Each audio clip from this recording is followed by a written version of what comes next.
আজকে আমি একটা সিম্পল জিনিস বানাচ্ছি, আলু ডিম ভাজা।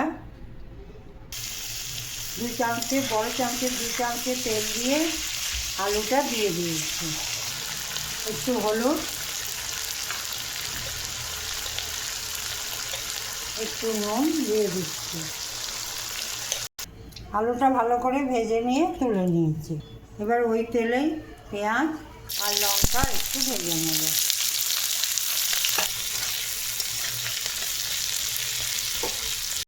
পেঁয়াজটা ভাজা হয়ে গেছে, এবার ভাজা আলুগুলো দিয়ে দিচ্ছি। এর মধ্যে একটু জায়গা করে 3টে ডিম দিয়ে দিচ্ছি।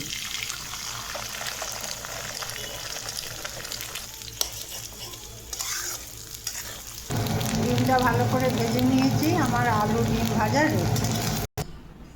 আমার আজকের ডিনার।